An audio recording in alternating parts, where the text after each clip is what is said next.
Hello, all, and welcome back to a new episode of Movies and Us, a weekly gathering place filled with conversations about movies, stories, and connection. My name is Jennifer Hahn. And I'm Sarah Callan. And today we have a very special celebratory episode. Sarah, what are we celebrating today? Our 400th episode. We need some, air horns in here. We need some, cheers or something. We need some celebratory fanfare because, holy moly, 400 episodes. I can't fathom that number. You know, right, it's so I can big. fathom 100, maybe 200. 400 is just unruly at this point. What are we doing? This is wild. A lot of talking into the microphone about movies. That's over 400 hours of us talking. I know. That's insane. And that doesn't even include, actually, all of the bonus episodes that we've done as well over the years. And now frame-by-frame episodes. When I was reading that intro, I mean, we did do a branding change in the middle there, but we've read those same set of words, intro and outro, 400 times at least, likely more like 420, 430, 450. Crazy. You know, we did it. You know, we are in the thick of this week in, week out. This is just part of, it's like breathing for us. This is just what we do. And I always take a moment to recognize that this is a lot of episodes and we've produced so much content over the years. When I meet new people and somehow comes up in conversation, or a friend of a friend is like, oh, she does a podcast. And they're like, oh my gosh, wow, what's the name of it? Oh, it's called Movies and Us. Oh, cool. Let me look it up. They look it up. The first reaction's always, oh my gosh, you guys have 300 plus episodes? Yeah. How long have you been doing this for? That's usually the first talking topic. Then we get into wow, how'd you start? And what do you guys do? But the first reaction's always, oh my gosh. The number just is jumping off the screen. Yeah, it's a lot, and we recognize that it's a lot. I'm so pleased though that when we started this years ago, that we decided to put the episode number, because that makes episodes like this really easy, because we can see the milestone just right there in the title, and we can also just track our progress is not the right word, but we can track just how many episodes we have shared. And I don't know, that feels really satisfying. I like you, 400 is such a big number. That can't be real, but it is. And, one thing that I've consistently thought about with this podcast and us getting to do this together is we need to pat ourselves on our back and celebrate just our faithfulness with this. I think that's something that has proven to be the case over all of these years. And that's not easy. And it's in a world that is so quick to flip from one thing to the next, from one flower to the next. It's just cool to see that it's been so long. We've been so faithful to this. It's still so fun. We have so many interesting new conversations that we get to have. And that's really cool. Just the us putting our reps in, us continuing to invest in this, make time for it, the discipline that is a part of all of this is really neat. So I just want to say that's really cool. If anything, I mean, there's so many other great things that have come from this podcast and this project together. But I think if nothing else, that alone is so worthwhile as well. Yeah, I always chuckle when I think about us starting this so long ago. And one of the things that we were both really concerned about is, are we going to stick with this? Because there's so many podcasts, and we get it. It's hard to do a podcast. It's a miracle that we've done this for 400 episodes. But I remember us being so man, we don't really want to start this if we're not going to do it. We want to really do this thing if we're going to start a podcast. And it appears that we have done the thing. Like 400 episodes in, we keep, we have a second podcast, TV and Us, that we launched. We keep doing these like mini shows on both podcasts. Like we keep iterating and expanding and growing this. And it's been so much fun. And neither of us would have thought, however many years ago, that we would be here now recording our 400th episode. Which is wild. I love that you mentioned that, because that conversation that we had before we started this is so crystal clear in my mind too, because we were hesitant. We're like, a lot of people start things and then don't continue them. And I think it's easy to have that excitement at the beginning where it's just new. It's interesting. You're diving into like a new endeavor. And when the glow and the sheen of that, when life gets really busy and push comes to shove, like what goes? And we both, I think, like wanted to make sure that commitment was there at the beginning. And, I think we did great. I think we did a good job staying true to that vision and that intention at the beginning of this. So good job, us. Yeah. And just the way that this podcast has been with us through so many life events, job changes, moving, health stuff, a whole global pandemic. Like this podcast has been such a nice rhythm and like an anchor as we've gone through like so much just life stuff over the last few years. And so it's just, I don't know, it's cool that it's still here. We're still trucking along and we're having such a good time too, and entering into this kind of new phase of not just producing content, but like really trying to create community. And it's fun to see how each year or each 100 episodes, kind of what this podcast has become and is continuing to be shaped and molded into new versions of what it can be. So I'm so grateful for these 400 episodes, and I'm really excited for kind of what we're dreaming of next and what we'll be able to reflect on in the next 100 episodes when we hit 500, which is just, that's way too big of a number to even think about. But it's just cool to see how this little thing that started with you and I having fun, sending each other voice memos about movies, has now become so much bigger. Yeah, no, it's so true. And I love that you mentioned and touched on like the dreams part of this, because that's something that, like outside of this podcast in general in life, that I've been thinking a lot about, is just that permission to dream, that permission to dream bigger dreams, and how much that's paired also with putting in the time and the reps to study a craft, a medium, an art form, a new skill. Like I think the ability and permission to dream bigger and bigger kind of grows and evolves with that day in, day out, tending to the garden and taking care of it well and all of that. So I just think that is also a really interesting aspect of all of this, as well as our dreams with the podcast have changed and evolved and grown as we've grown together with the podcast, and also in how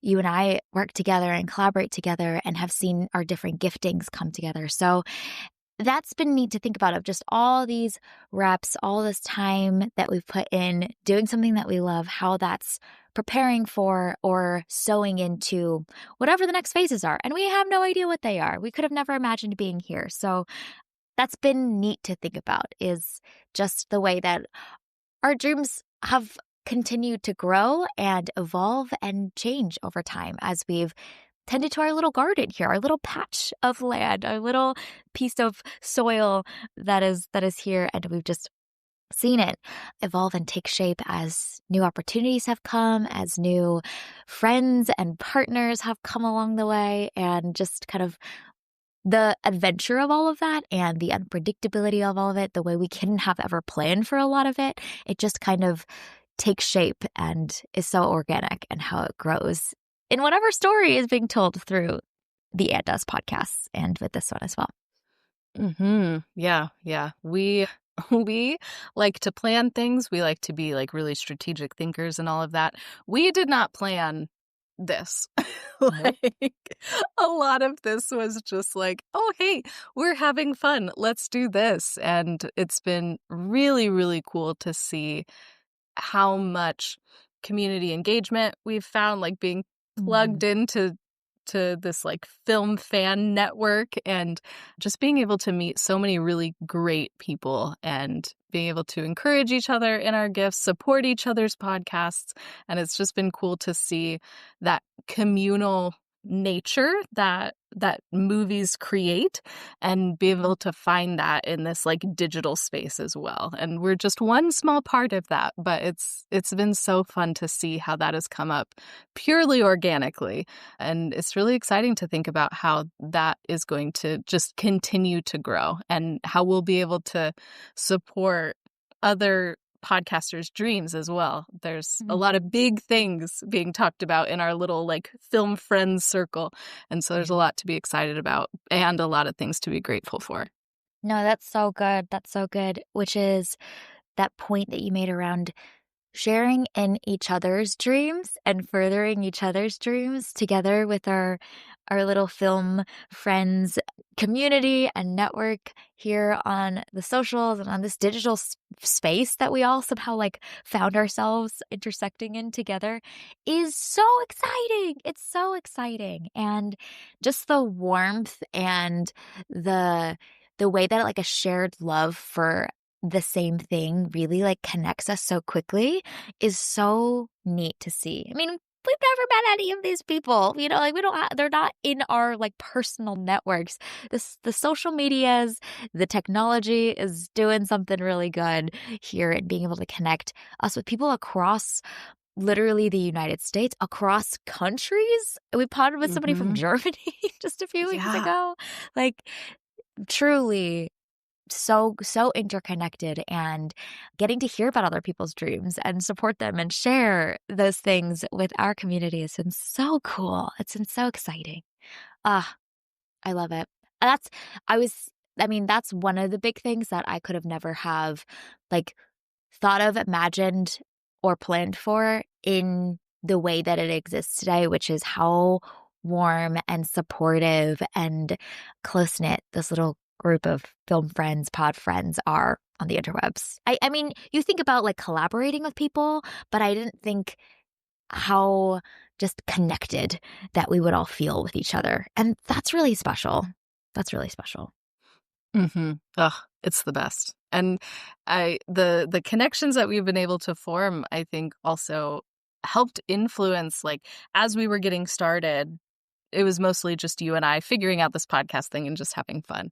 And then the more conversations we started to have about film, we were just amazed at this "and us" piece of it, and that really influenced, obviously, our name, Movies and Us.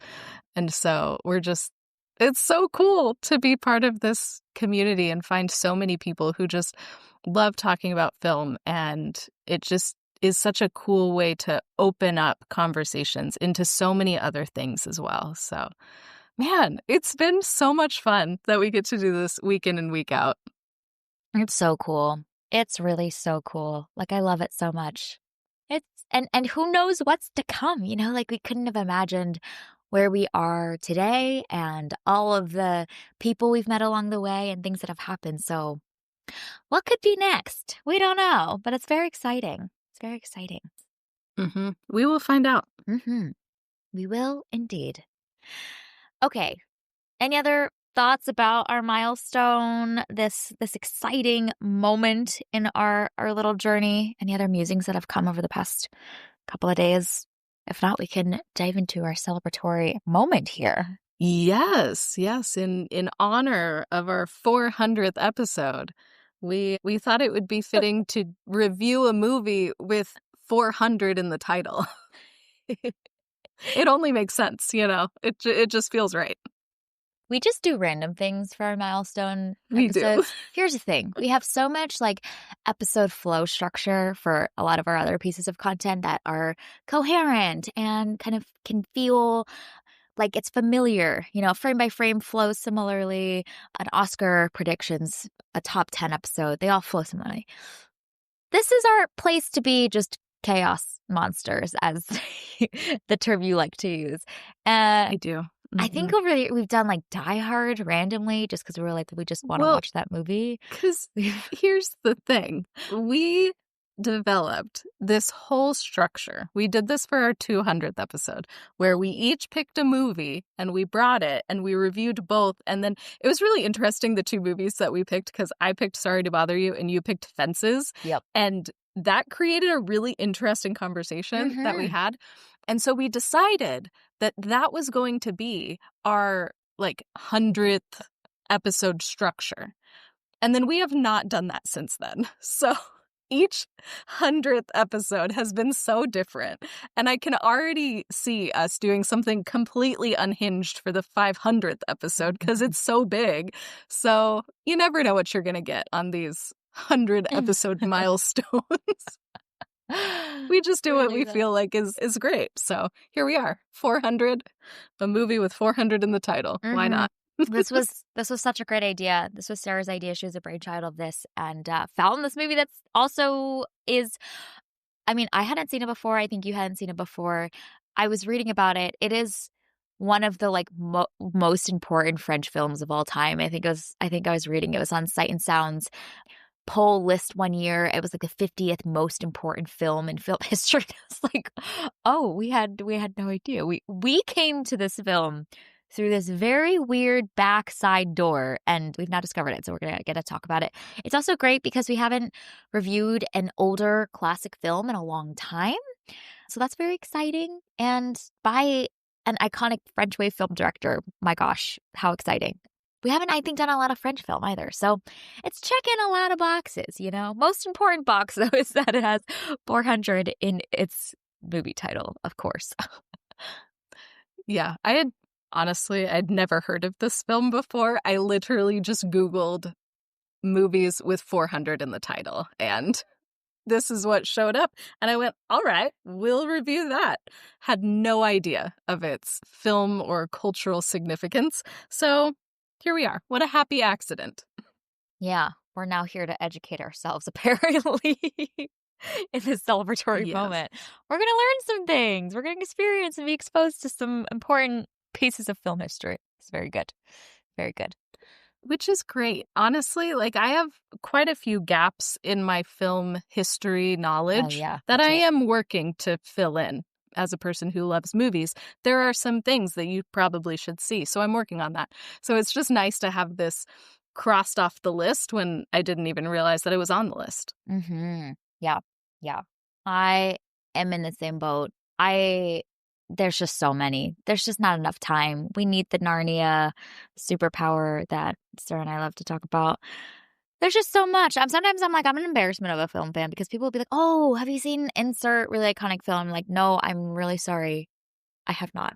But let me tell you about this weird A24 movie though that I know you haven't seen. So it's a weird thing. Time, we need more time as always. But yeah, here we are with the 400 blows. So do you want to kick us off with a IMDb summary for this movie? Sure. A young boy left without attention delves into a life of petty crime. All right. Uh one sentence summaries, shall we? Sarah, what is yours? Mine is, sometimes you just need to go touch ocean. Mhm. Yes, yes. It's got some healing powers in there to make Honestly, things though. feel okay for even us a moment when we need it Mhm. most. Yeah. Yeah. My one sentence summary is sometimes life blows. Honestly, it really does. Holy cow.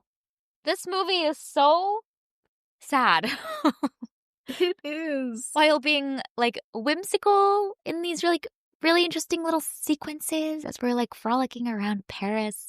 But on the whole, I'm like, man, this sucks. And life is really hard for everybody, literally every character in this movie. So, yeah, we're going to dive in. Do we want to share our high level thoughts about the 400 blows first? And then we'll give a spoiler alert? I mean, why not? It's Yeah. It's tradition at this tradition. point. Yeah. So yeah, let's stick to tradition. Okay, so yeah, how did you receive this film? What were some of your prominent thoughts about this movie without spoiling it quite yet?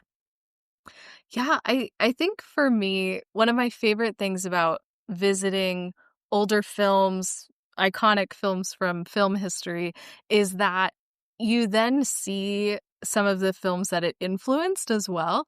So honestly, while watching, I just kept thinking of Ferris Bueller's Day Off, which was a staple of my childhood. I've watched that movie so many times, and there are elements in the 400 Blows that obviously Ferris Bueller borrowed from and made into more fantastical than what we see in this French film. And so that was just cool to see.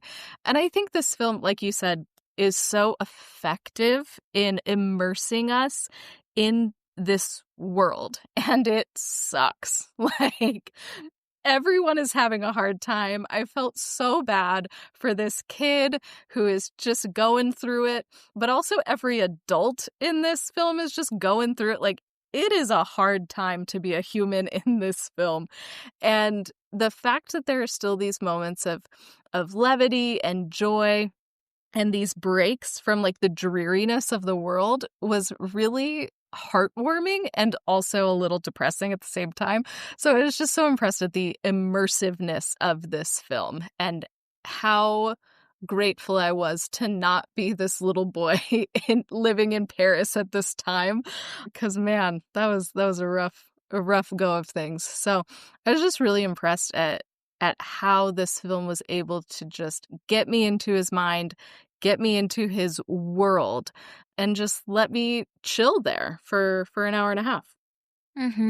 Yeah, we really feel like we're spending like every moment with this little kid and seeing how he's navigating this world that can be really harsh, but then also really kind in some ways as well. And all of the like colorful characters along the way that we bump into randomly as we like gallivant around the city.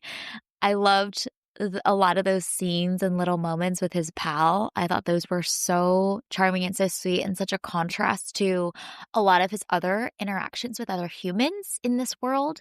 And so, yeah, there's a lot that this film made me think about. I think on a filmmaking perspective, there's so many incredibly beautiful shots throughout this movie. Some of the my favorite sequences are when he's just wandering around the city and it's filmed so beautifully. It reminded me a little bit of Midnight in Paris and just the way that there's just beauty and whimsy all around. And yet it's juxtaposed by a lot of scenes when we're inside of rooms or inside of his apartment at home where that feeling, that tone is now very different and a lot more like claustrophobic, both physically and emotionally for this young kid. So I think it's so fascinating to think about all of those juxtapositions and then where the film ends with him at the ocean, which we'll talk a little bit about. And that ending scene is, I don't know, I felt that so much with what he was feeling as well. The sense of freedom, the sense of catharsis, the sense of autonomy, finally, even for a moment. Yeah, all of that was really powerful. So I think, like, there's a lot in the story itself that is, like, almost feels like little vignettes along the way, and there isn't that same, like, narrative literary arc that we often get with a lot of films today. It's just a different style where there isn't, like, a beginning, a middle, a end. There isn't, like, a primary conflict that gets resolved and then complicated. There's kind of these just, like, very human life, family, school moments along the way that string together to form a rise and a fall and whatnot, but they aren't like so cleanly and explicitly manicured in the way that sometimes American Hollywood films will do. So that was really fascinating to think about as well. So there's a lot that this film made me think about, and I love a movie that can do that. Yeah, absolutely. And it's so refreshing, I guess, to be out of that, very typical 3-act structure that Mhm. we're so used to when it's done well. And this film does it so well because each vignette is just so well structured and situated with the others to take you on that narrative journey. And we see what Antoine is going through and how he's trying to adapt and change and survive as things continue to change around him, and he's forced to respond differently to everything going on in his world. And so the fact that we still have a very coherent story and we go on a whole journey with him even though we don't follow that structure is just really wonderful to see. Yeah, yeah, for sure. Let's get into it a little bit more. So, if you haven't seen The 400 Blows, this is your spoiler alert. We're about to dive into this film fully. Okay, where shall we go first? What's something that really stood out to you quite a lot when you were watching this movie? Yeah, I was really struck by the score. There are these points, like, obviously, when they're gallivanting through town and having a great time, that matches up really well, but then there are some moments when it's kind of a dark scene, or it's like a maybe dark is the wrong word, but it's like a sadder or more somber scene, and there's still this, like, cheery music happening at the same time, and that juxtaposition I found really interesting. One example is when he's in the police car. That's not what you call it, whatever the big transport vehicle is, and he's looking out of the back window, and there's this really, like, cheery music playing in the background while he is going to prison, and I just found that so interesting. That sense of juxtaposition was fascinating because it kind of does reflect what he's going through, and that dissonance is what he's feeling too, because you can see that he's crying, and yet there's also something maybe a little bit hopeful about him being removed from the situation that he's in. And I loved that use of music throughout and the way that the music really helps enhance the storytelling and also creates conflict with the storytelling. And that was just a really fascinating use of music that I don't feel like you see as often, where the music is intentionally mismatched to what you're seeing on the screen, and it really works well. That is a fabulous point. Yeah, I love that observation. And there's so many moments where this film does that too. Like literally the entire film. And when that whimsical, almost dream-like score comes in is really fascinating to think about as well and where it's employed. That that sequence that I was really alluding to earlier with him drinking the milk and kind of wandering through Paris because he has nowhere to live, that same score and that tone is being used there. Even though his situation's kind of rough, like he's starving. He just chugged this bottle of milk that he stole to just try and satiate his hunger a little bit. He's run away from home. He has nowhere to live, nowhere to lay his head for the evening, just wandering aimlessly. There's a sense of loneliness that you can assume that he feels, but then also this sense of the city is beautiful. Like there's a sense of freedom that he's also now claimed for himself, which he doesn't have when he's home, surrounded by his parents, or when he's at school, surrounded by his friends, but also in this kind of oppressive system. So it's that duality, that tension, that dissonance, I think is a great musical term for this method that is using musical elements to create this weird feeling of tension. And I think we're meant to feel both. There's something like melancholy about a lot of those moments as well of this kid that's just trying to figure life out. And he still hasn't also lost that sense of adventure, that sense of wonder, the desire to like go and make it for himself. Like that is really beautiful too, in a way. This movie would be so depressing if that score was not there and we're just seeing him like really suffer to feed himself and find a place to live and wander the city aimlessly on his own with like a really depressing score. Tonally very different, but there's almost this like childlike wonder, this feeling of him being the protagonist of this adventure story that he's in for his life that I think is part of what colors a lot of those moments as well. And that's a really fascinating choice for this movie.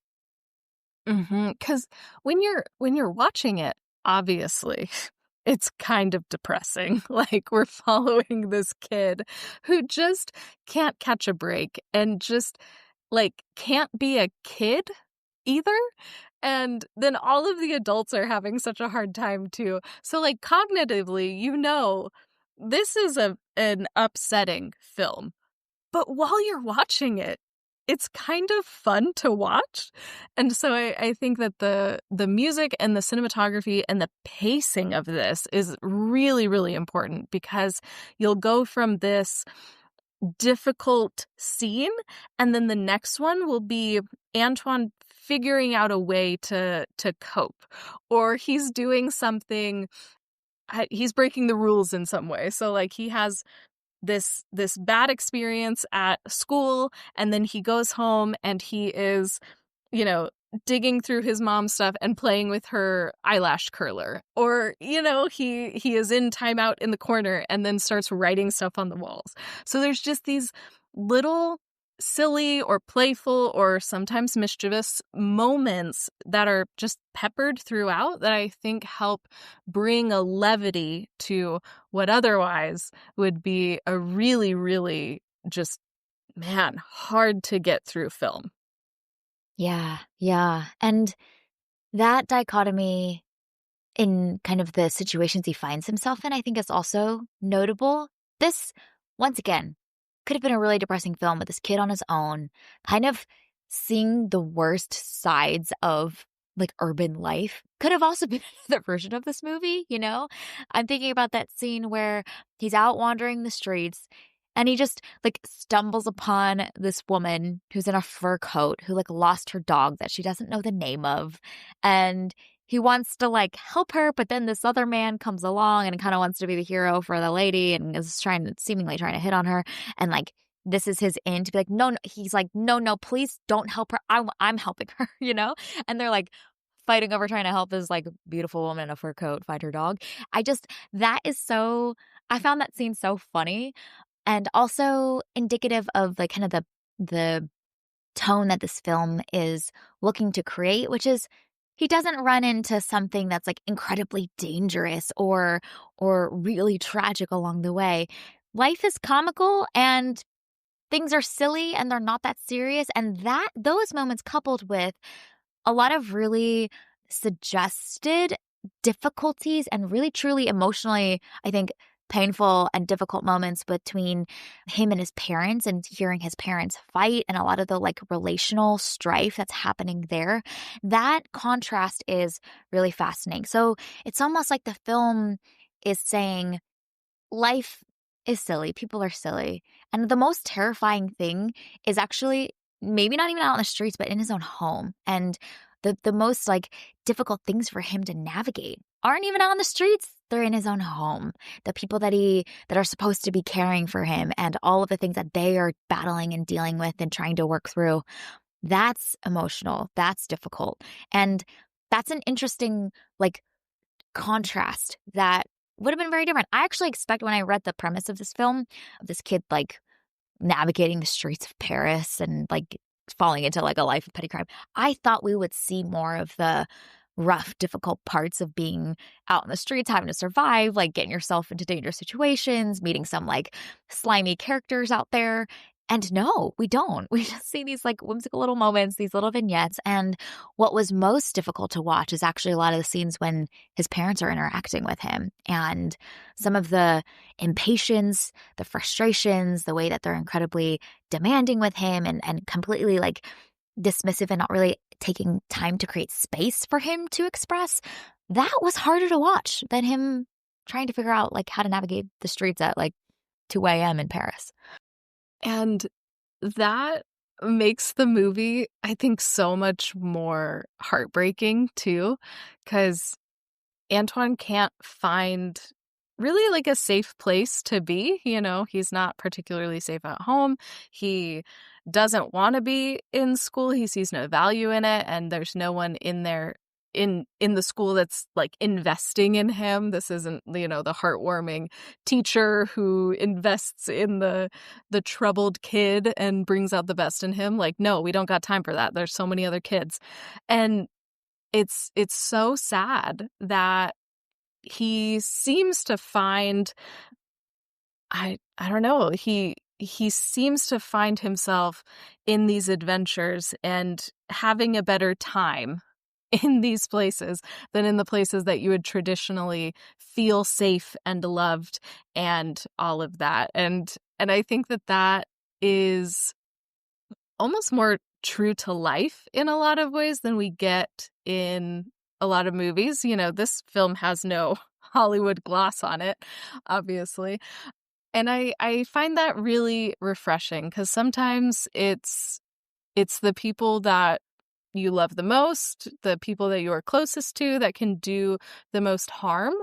And I think that this film showcases that in a really interesting way, and taking us into this mind of this teenage boy as he's processing through all of this is really interesting. And I think the music and the cinematography and all of that really help us feel what he's feeling as he's trying to just survive and find his next place, because he knows that home isn't it, school isn't it.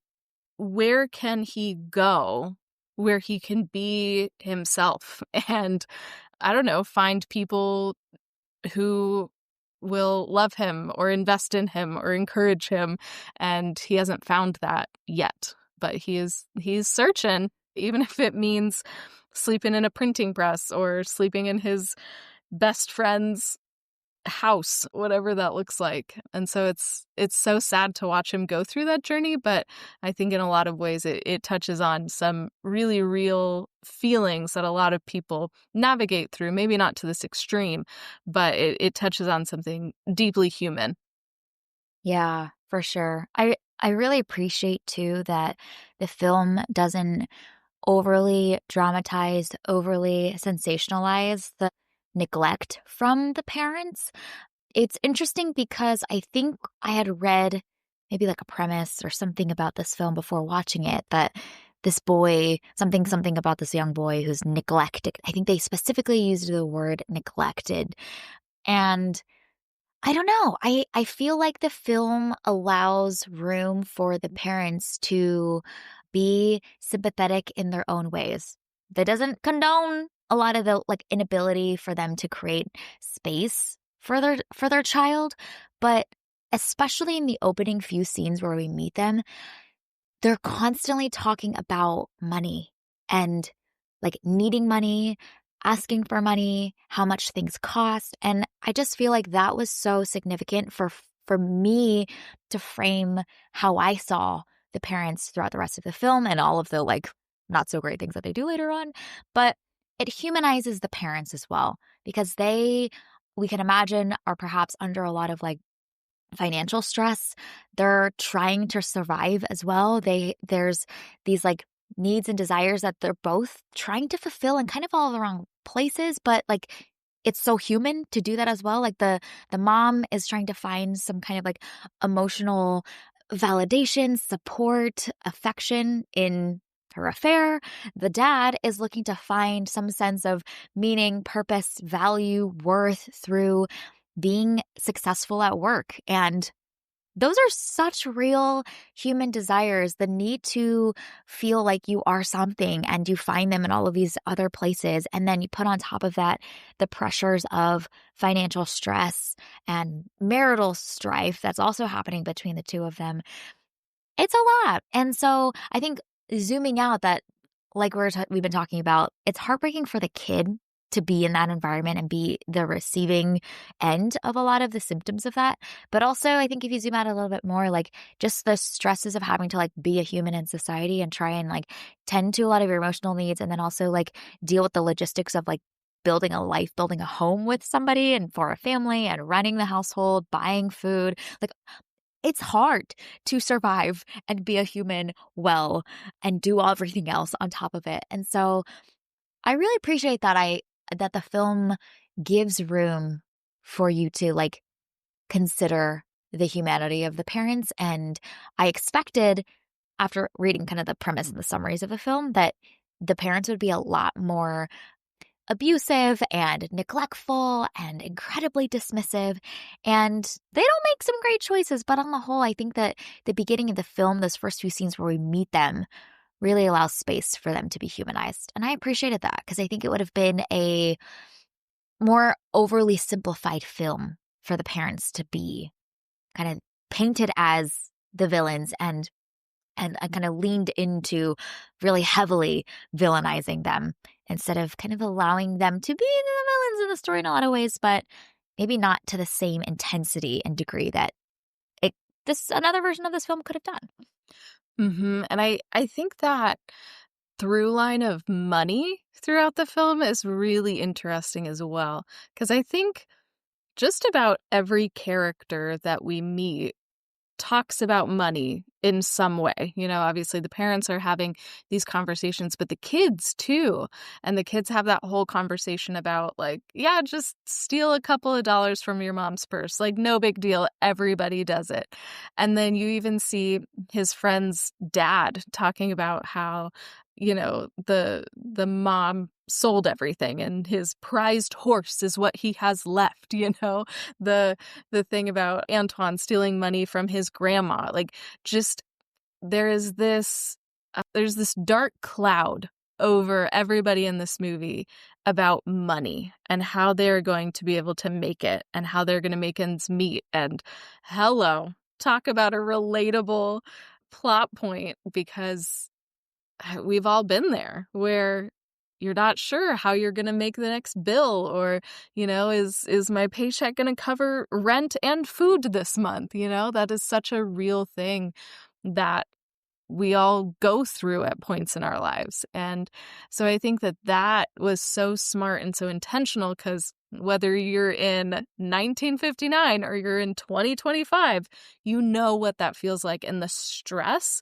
that that puts on you, and how that really is just this thing that weighs on you constantly. So again, that's an empathizing factor for all of the adults. And then you see how these conversations that these adults are having about money trickle down to the kids too, and how they are also talking about money and they know what that lack feels like. And so everybody is just trying to fill that lack, but in different ways, which is just, again, it's such a human thing. It's such a relatable thing to see.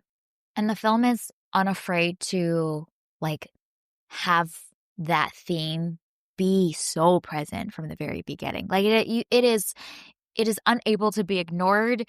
You see every character when we're introduced to them talking about money in some way, and talking about money with a clear awareness of like the value of money, but then also a little bit of that anxiety and freneticness about money that I think is also perhaps painting a picture of what society in this time period was like. So I think that's also notable as well. And maybe a larger thesis point of the film is kind of commentary on how much this creates so much stress and burden for ordinary people trying to survive, trying to make it. One of the other things that I was thinking a lot about with this film that I think you see, obviously, but I felt a lot. And then and when the teacher says this one line, this is when it like really crystallized fully for me. I was like, yeah, that's exactly what it is. I think Antoine gives the teacher some kind of an excuse, something like that. And I think it's implied that like his mom like let him stay home when he was sick or something like that. And his teacher says a little throwaway line where he says, "Parents spoil the kids rotten these days." And I felt that disconnect between just his lack of understanding of the real lived experience of these children. And we've at this point spent like an hour together just like feeling how hard life was for Antoine. And for his teacher to completely miss him, miss that part of him, and his inability to see that, you really feel a disconnect. And so I think throughout this film, the gap between the adults' ability to create space and understand and build bridges together with the kids is so wide, and you really feel it. And I think this is also a product of the kind of decade that it was created in. And I think in general, like as society is growing and evolving, that gap is getting smaller and smaller as there's an increased importance and emphasis on really trying to understand kids and viewing them not just with this like kind of like power dynamic between parent and children. I think that's like closing significantly and maybe perhaps swinging too much in the opposite direction in our case, in our current times. But you really feel how much the adults view the kids as being naughty, disobedient. They need to be put into their place. They need to be put into these structures. And that really blocks their ability to see the kids and what their needs are in a more holistic, full way. And his teacher's just that throwaway little line. It's so fast, but I think it's so indicative of how much he's missing and that disconnect being so great between the generations, between the adults and the children. It was really felt throughout the movie up until this point, but that was kind of one really great representative example of how much these two groups of people are missing each other entirely.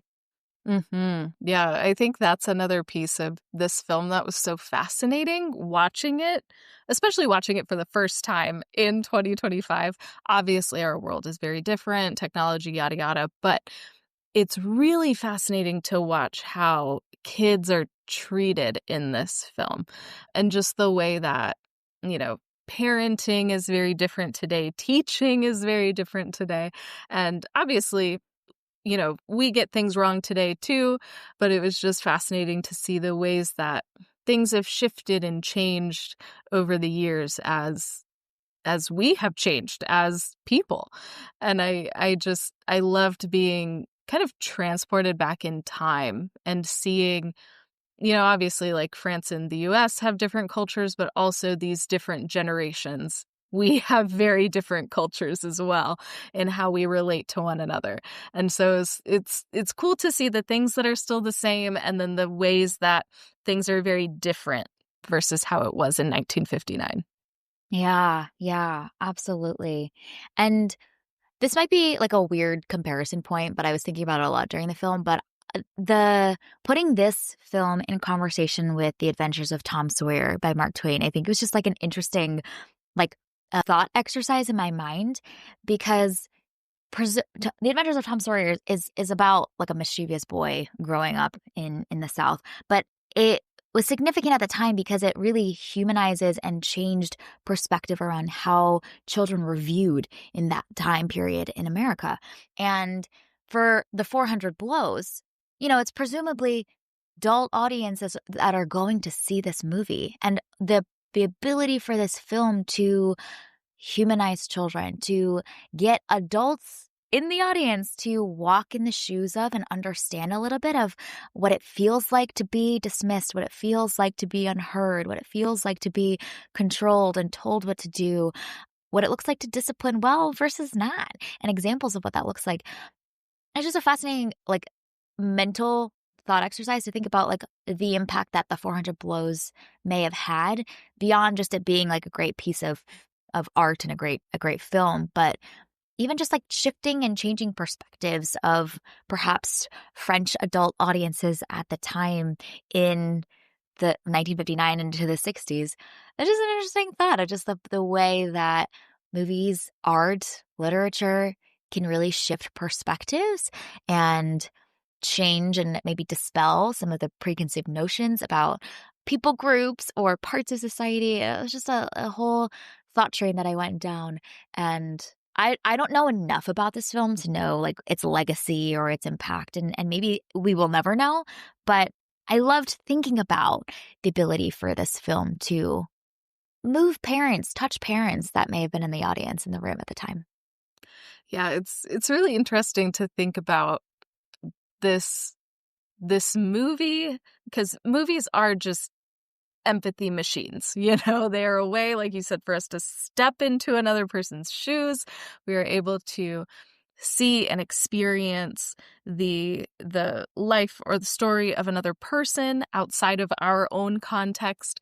And it's just a natural breeding ground, an opportunity for empathy. And it's just fascinating that this empathy machine is portraying the story where no adult has any sense of empathy, like, at all. Yeah. And so I find that very interesting because there's so much about this film that is Mm. just asking you to be empathetic. Like, it's so immersive. I know we already talked about this, but it does such a good job of getting us into Antoine's experience. It's just saying, empathize with this kid, you audience member. And Mm.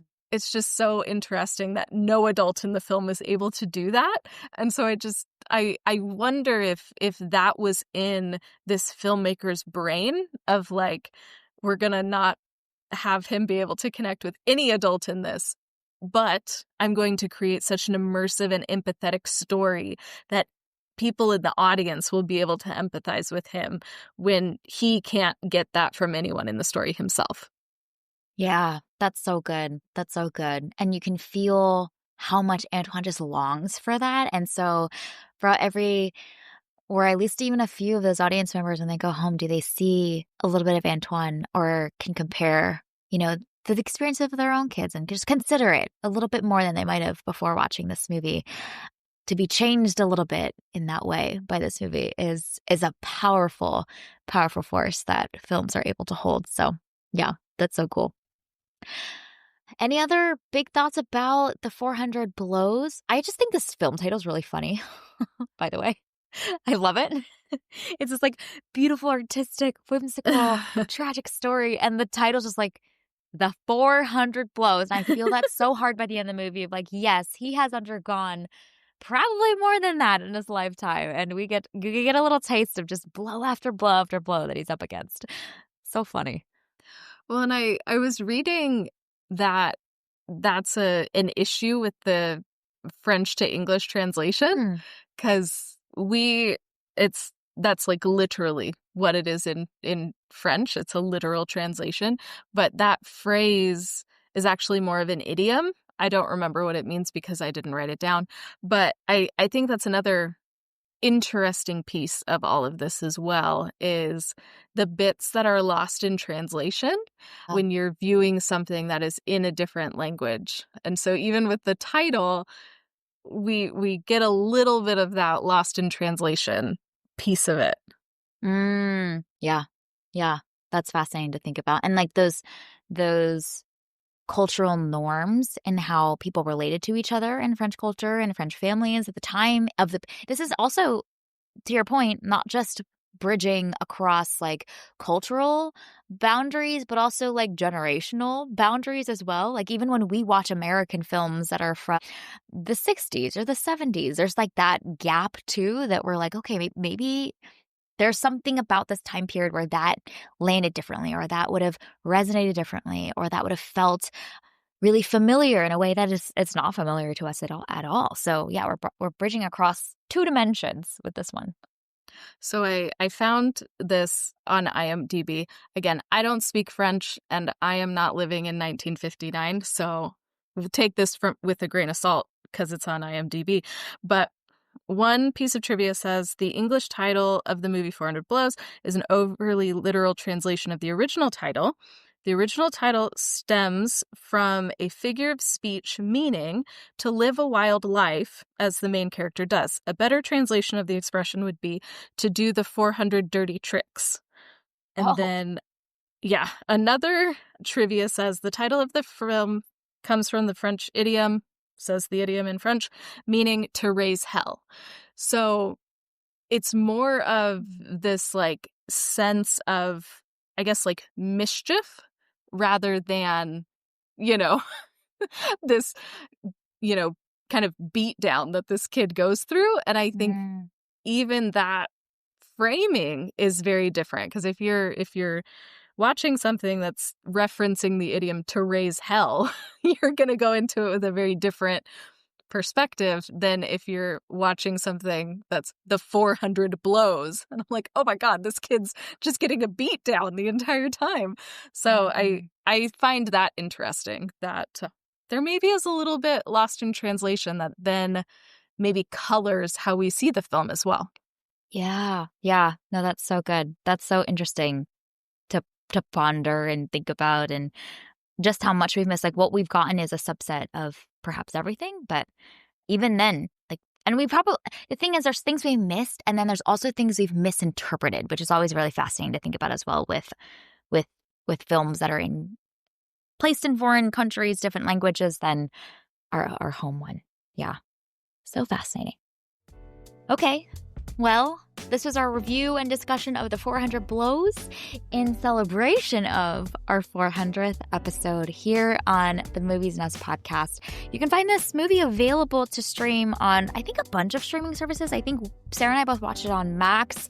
I think I saw that it was on Netflix at some point, or might still be. I don't know, but it's on Max, at least for sure, right now, and perhaps a lot of other ones as well, since it's an older film that may be released from some of those, like, information rights, IP rights stuff. Anyway, thank you for listening to this week's episode of Movies and Us. And just in general, at a high level, to zoom out a little bit, we just thank you so much for being along with us in this journey of the Movies and Us adventure, one grand adventure together. We're just so grateful for any of you that listen, that come and hang out with us, that share this virtual space together. Any of you that just have been along the journey and been a supporter of us, we're just so grateful. We're just so blessed and feel so lucky to have this community with y'all and to connect about this incredibly powerful art form, but more importantly, just all of the things that make us human. So we're excited for the next milestone. It'll be crazy when we hit 500, Sarah. That is a big one. So yeah, like, we need to start planning well in advance. Like, that needs to be an event, like, not like a physical event, but like, that needs to be something really special. Obviously, this is super fun because we did some other stuff that we don't normally do, but man, 500, we're gonna do something exciting. I don't know what, but we're going to go all out. It'll be something. Yeah. We have time. Yeah. We have 100 episodes to plan. 2 years. Less than 2 years, probably. Pursuing 52 weeks. Yeah, given our tendency to release more than one episode a week, yes. Yeah. Well, right. Well, our name sums it up. We're all about movies and the powerful ways we can connect with each other and the world around us.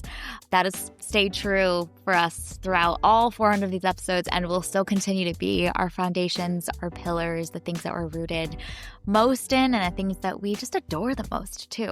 This podcast is all about our shared stories together. Everyone is always welcome here, and we're so glad you've just been with us along this journey, spent time with us today to celebrate this milestone. You can connect to this podcast. You can, let me cut that out. You can subscribe to this podcast on Spotify, Apple Podcasts, or wherever you tune into your favorite shows. Drop us a rating and review, letting us know your thoughts about this film if you've seen it, or just any thoughts and reflections you have around big important milestones and the importance of celebrating them. You can connect with us on Instagram, Threads, and Blue Sky at Movies and Us Pod, or email us at moviesanduspod@gmail.com. Check out our website, andusmedia.co, for the latest on Movies and Us and our other podcast, TV and Us. We'll be back next week to discuss the film. I don't know yet. Hold on. Let me re-record that. Oh, it's the Jaws one. You should leave it in, because that would be funny. Okay, we'll leave it in. Leave it in. We're a little unbuttoned. Just for funsies. Yeah, we're a little unbuttoned. We're a little imperfect, messy out here. We don't always have our shit together. Also, our next episode is going to be so freaking good. I'm so excited about it. Mm-hmm. I mean, talk about iconic films. My gosh. Right? Wow. Yeah. It's a big one. Yeah, so we're going to review Jaws next, and we'll have hopefully some fun guests for that one. Meantime, we hope you have an amazing week, and we'll talk again with y'all very soon.